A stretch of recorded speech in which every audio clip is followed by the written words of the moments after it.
he'll know exactly when the last time was that the Packers didn't have a first-round pick and who they chose in the next one, along with, do you have the book, Wayne Larrivee, the yellow pages of just notes, thousands and thousands of words prepared for today? Oh, yeah. I've got a full book right here, all binded up and everything else. It's, it's my annual draft book. And usually by the day 3, everybody's gone in that book. So when it gets down to the Scouts Day, I'm like everyone else. I've got nothing. So obviously you're super big into the draft, Wayne. I got to know, did the fact that the Packers don't have a first round pick, did that impact your excitement about doing your draft process? A little bit. Because the speculation we'd be talking about who the Packers going to take, and we'd have a fistful of names. But, when you're picking day 2, 52nd pick in the draft, it's hard because you just don't know who's going to be there. So that takes a little bit of the edge off, I think, for us observers and for fans in general. I spent a lot of time with you during the NFL draft last year, Wayne, when it was here in Green Bay, analyzing who the Packers took in the first round, obviously, in the rounds thereafter. There was a really cool moment, though. It was later in the draft when Shedeur Sanders went, and it was one of those, and it finally happened. So on your draft prep sheet, do you see anybody on day 1, because the Packers don't have a pick, anybody on day 1 that's going to fall that we currently don't expect, that you're like, hang on, this person's not going to go as high as they think they are? Well, from a quarterback standpoint, I keep thinking of Ty Simpson. Here's a kid who does a lot of things well, but he only has a handful of starts.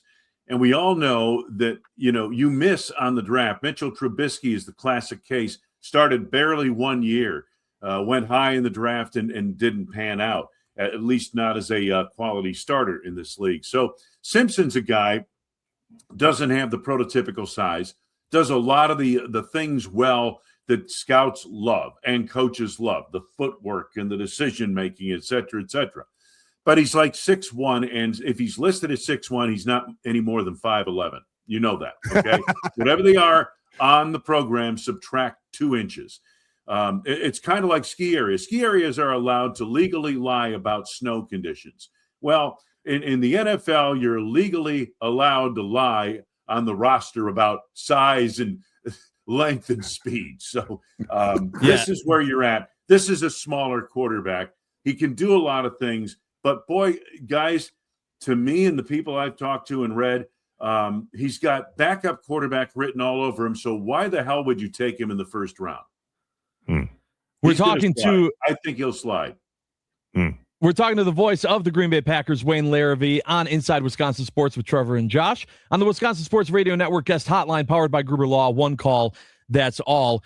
Wayno, I've heard from a few different people, and this is not coming from me because I don't have a book like you do. I haven't done my prep and my notes. However, that this isn't the worst draft to not have a first round pick if you were going to be in a situation to not have one, that there's a little bit more of a gray area between the end of the first round and beginning of the second round. Is that what you're seeing in your prep as well?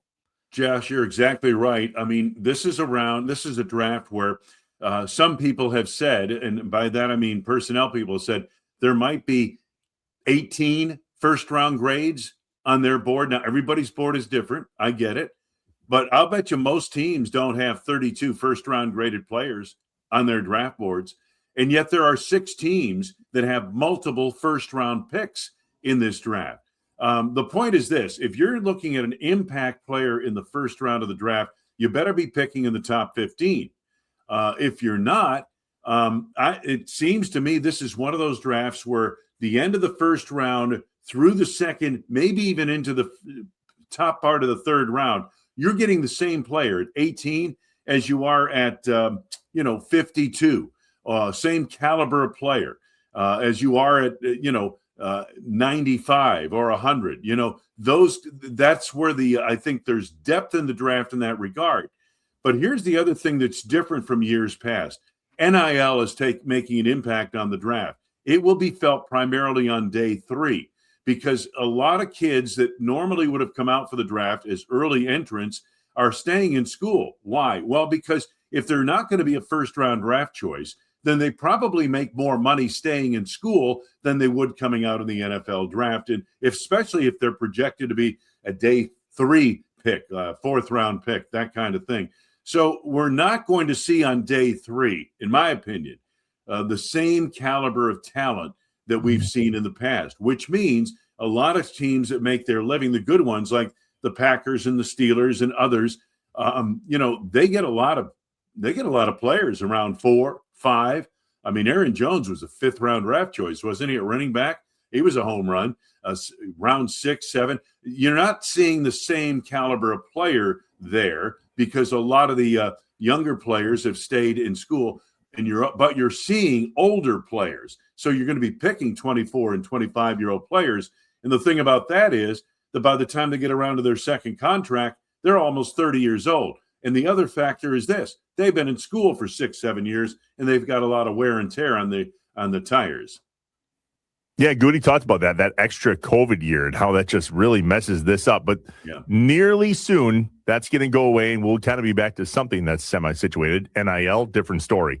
So you said it there. If you don't have the top 18, there's guys that at 52 very well may have been a quote-unquote first-round grade, or not so much, second or third round.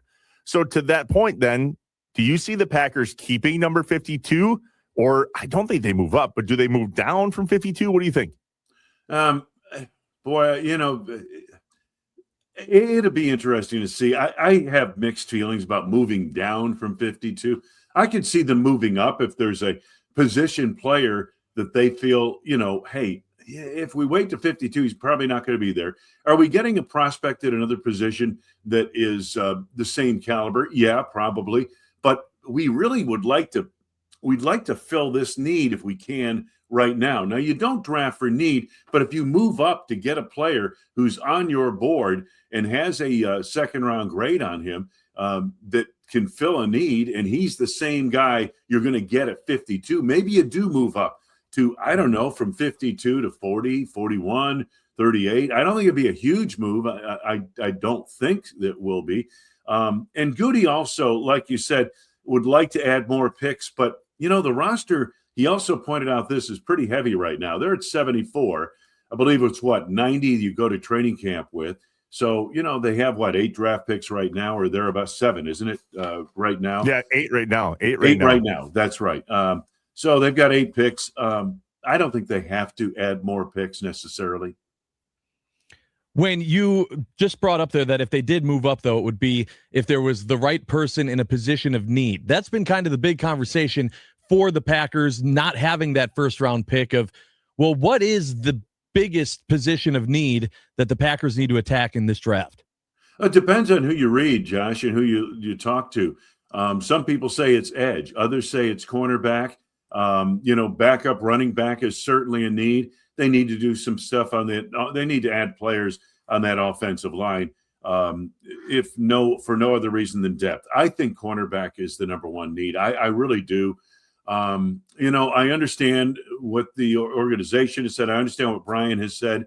But I do think you need they've got to get better. They have to be better at cornerback, whether it's Carrington Valentine and Keyshawn Nixon and Benjamin St. Juste or whatever, but they need better play at cornerback.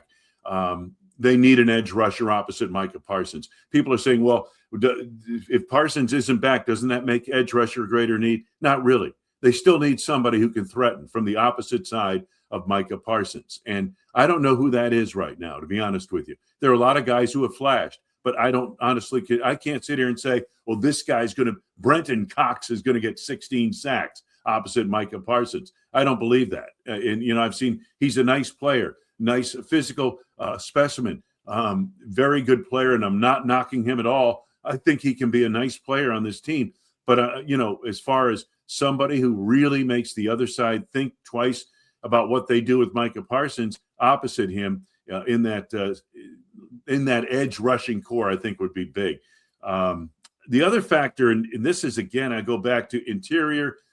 defensive line, and I hesitate here to get too involved because I don't know what they're going to run specifically defensively. I've heard they're going to go base 3-4. Okay, you're not in base that much. But, it'd be nice at some point in this draft to get a space eater inside defensive line, a guy who can't be moved, who can just stop the run. And if you have to pull him off the field after 2 plays, then by God, do it. But get him in there to stop the run. They need to do a better job in that regard. I don't know about you guys, but I still have nightmares off that Baltimore Ravens game and the Packers unable to stop the run that night. We're talking to Wayne. Sorry, I was going to say, when you talked about the edge and getting an edge player, my only thing is we just talked about the quality of players in the draft. Is there someone there, even if they fall, that you think is going to be able to start right away and make that immediate impact? I just don't know if that hole is filled with someone from the draft. Edge rusher is one of the few positions in this draft where supply outweighs need in this draft. Okay, there are a lot of edge rushers, and there will be good edge rushers there on day 2. Now, there will be a little bit of a run at the top, probably midway through the first round to the later part of the first round, where people will take edge rushers. But I think in the second round at least, and maybe even in the third, you can get a quality edge rusher in this draft because we have that kind of depth at that position. Wayne Larrivee, the voice of the Green Bay Packers, joining us on Inside Wisconsin Sports with Trevor and Josh. Goody talked about the need at cornerback the other day, but you just brought up a fascinating point. I know we can't believe everything Brian says or take it word for word. I learned a new word this week, subterfuge. Apparently, Ted Thompson was real good at the old subterfuge. So if we're not playing our hand or showing our hand, what is the surprise that they may go, didn't see that coming? Wow. Last year was Anthony Belton. I didn't see Anthony Belton coming. And I got to tell you a story. I did a draft show with the Packers we were taping the other day. It aired last night. And Anthony Belton was not on our list of players that we were going to interview. And he comes walking in, and I looked, and I said, who the hell is this? And he introduced himself, Anthony, and I still didn't know who he was. And Anthony Belton has lost like a full man. I mean, his preparation and training he has slimmed down. He was over 360 when they drafted him. He's down around 335 right now, or 330. I looked at him and said, holy gosh, Anthony, I am sorry. I had no idea. Wow, he is really ready to go. That kid is going to be a nice player on this offensive line. What a great kid he is, but I didn't recognize him. He had a third of Anthony Belton was no longer there. I think that's a good thing, by the way. I think it's going to be a really good thing. But as far as surprise goes, wow. All right. Like Ty Simpson. We're not going to draft Ty Simpson if he falls to us. Second pick. I would be surprised if they go offensive tackle, number 52. I'd be surprised. Not shocked, but surprised. I was going to say if Ty Simpson drops, we're not going to draft him, right? No. The second round, Ty Simpson in the second round makes a lot more sense. But again, I go back to the point. What is this guy projecting to? Unless you project him as a starter, why would you take him in the first couple of rounds of the draft? There are quarterbacks you can get rounds 3 and 4 in this draft that are going to be great backup players. Drew Aller at Penn State, he may even have a chance to start for you someday. I'm not saying Ty Simpson can't be a starter in the league, but, there are other guys that probably have better physical traits at least than Ty Simpson does. And the other thing about Ty Simpson, as we talked about, he's thrown a handful of passes in his entire college career, hasn't played much. You need to see more. With quarterback, it's important that they play and play a lot on the college level for these scouts to make an accurate evaluation of them. There are very few players who come out at that position, having not played or only started 1 year in college, that really pan out in the NFL. There are a couple, but not many. Wayne, the idea of the backup QB for the Packers has been intriguing to me this offseason and looking into the draft, because I feel like for a very, very long time, there wasn't a lot of focus on who was the backup QB in Green Bay because we had Hall of Famers.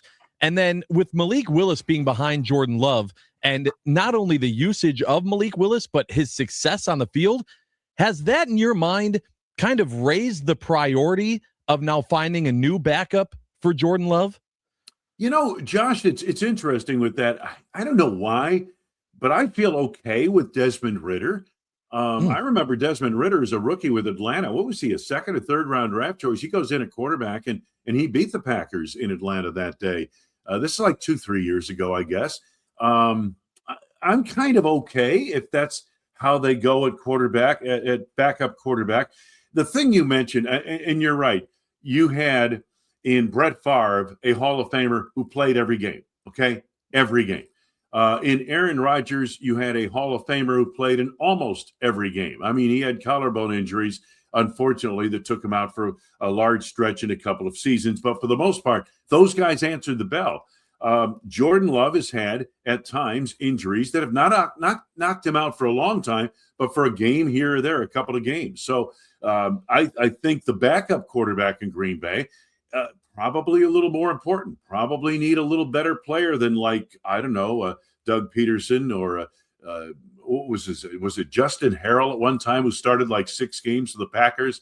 That didn't go so well. I remember the first time Rodgers went out with a collarbone injury. Remember? It wasn't until they got Matt Flynn back off the street into the fold that they actually saved their season and went to Chicago and won a 1-game playoff, essentially, for the NFC North Division title. So backup quarterback, when you figure you've got a typical quarterback from a health standpoint as your starter, you know you're going to need that backup to play. And the backup better be able to get you a win or two to keep you afloat until your starter gets back. So I think backup quarterback becomes more important. At least Ridder has a guy who has started games. And we've gone into seasons, plenty of them, where the Packers starter backup quarterback has hardly thrown a snap in a game. Wayne, as we let you go, what is it about the NFL draft that just gets you going? Because it seems as if this is really a passion of yours, kind of the dissecting of all the different players that are available. You're a football guy, don't get me wrong, but you're also like the draft guru in our contact. Who are we going to call, Josh, to get the draft? Wayne Larrivee, for sure. Larrivee. Yep. You know, guys, it's just interesting to see how teams are built. That has always fascinated me. Draft day is your biggest day to build a football team. Sure, free agency is important, picking up those street free agents as well. But the draft is where you really build your roster, your team, and it should be where you get your marquee players for the most part, if you're good at what you do. And I'm always fascinated because, teams like, for example, I'm real high on Elliott Wolf. I think he's going to be one of the top talent evaluators in the game within the next 3 years. But he's had a lot to work with so far and has built the Patriots into a team that went to the Super Bowl. He's made good use of the resources he's had high up in the draft, lots of room under the salary cap. I look at a guy like John Schneider, who I happen to think right now over Howie. I would take him over Howie Roseman, and Howie's been great in Philadelphia. Schneider's built 2 Super Bowl championship teams, both totally different teams. So there's a guy who, when you watch him, not spectacular, but boy, the players they get 3 years down the road, they're still playing for them, aren't they? I just think those guys, those 3 guys, Roseman, I think Elliott's going to be one of those guys, and Schneider is the best in the business right now, far and away the best personnel people. I'm fascinated to watch them and how they build their football teams. Love that. Thanks for joining us, Wayne. Nobody has the insight like you. Wayne Larrivee, the voice of the Green Bay Packers. We'll chat again soon. Have a good day, guys. Take care. Thanks, Enjoy Wayne. the draft.